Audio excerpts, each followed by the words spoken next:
Congratulations. How does it feel to be receiving the award? Siyempre, dalawa kayo pa ang panalo. This is our first award together. So, sobrang excited kami kasi milestone to sa ating journey as a couple. Yes. Nakuha pa namin ito dun sa kauna-unahang proyektong ginawa namin dalawa, which is The Right One. So, sobrang sarap sa puso na kasama mo yung mahal mo sa buhay na tatanggap na. Nice. Ang sarap naman talaga niyan. Lagi kayong magkasama. Parang lately, no? Talagang lagi kayong magkasama sa mga proyekto. Tapos ngayon, awards night naman. Actually, parang feeling namin sobrang aligned ng mga nangyayari sa amin ngayon. We are very thankful kasi actually, bihira na kami magkita ngayon because yung schedules namin, he's focused on Black Rider, I'm focused on Sangre. And sa mga pagkakataon na ganito, nagugulat kami na nagtutugma kami sa mga importanteng pangyayari sa buhay namin na hindi namin inakala na at the end, lagi pa rin kami nag-meet at laging sabay ang success. Siyempre, special to. Sobrang. Araw na. Sobrang special kasi yun nga katulad sinabi ko. Ito yung kauna-unahang proyektong ginawa namin, but not all the time magkatrabaho kami. But we know na hindi man kami magkasama sa lahat ng mga projects na ginagawa namin, pero yung support and love namin sa isa't isa, yung parang nagsisilbing inspiration sa aming dalawa para lalo na yung Kumusta na ang taping na Sangre? Yes, Magsimula na rin ba yung with your mga pinsan? Or magsistart na? Magsisimula na. Magsisimula na. Excited ka na for that? Oh yes, excited ako na makasama sila. Because again, we started last year. Pero looking forward naman ako sa kung ano yung magiging experience ko on set na finally ko.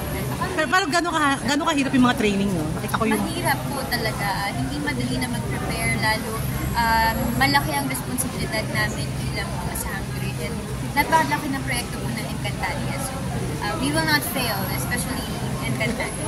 What is the secret of being together? Kahit nauuso yung hiwalay, pero kayo, you're strong, di ba? Ano yung sekreto niyong dalawa? Why you became strong and siguro strong? kasi alam namin na ang relasyon namin dalawa ay, kumbaga, ang pinakasentro nito yung Panginoon Diyos.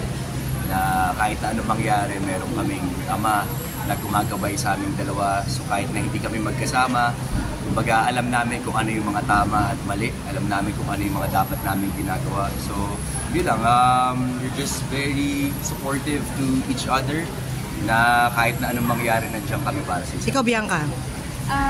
Actually, yun talaga yung sikreto namin. It might sound common, pero iba yung magic na ang sentro ng relasyon namin ay yung faith namin. Ang Ama talaga. Hindi kami araw-araw magkasama at aminado kami, hindi rin naman kami perfecto palagi. Hindi namin araw-araw na okay kami, hindi araw-araw ay mahal na mahal namin ang isa't isa. Hindi mawawala yun. Pero dahil alam namin na sentro ang Ama sa aming dalawa, alam namin na pinapanood niya kami at utang namin sa kanya ang samaan ng loob ng konsensya, lahat para sa kanya. Bianca, nagsiselos ka ba pagka may kissing scene si Duro sa iba or may ka-love team siya na may... Kailangan ba ipaalam pa sa'yo? May mga ganun ba? Actually, this answer goes for both ways.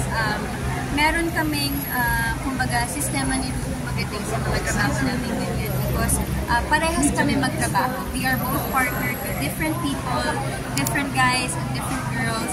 And what we do kapag alam namin na merong mga eksena ng ganun, let's say kissing scenes or scenes na medyo Last question na lang. hindi kami kailangan magpaalam, pero kailangan namin ipaalam sa isa't isa. Ruru, are you open to work, let's say, with Coco Martin sa isang proyekto? Of course, diba? Kahit naman po sino, talagang nakahanda po makatrabaho si Sir Coco.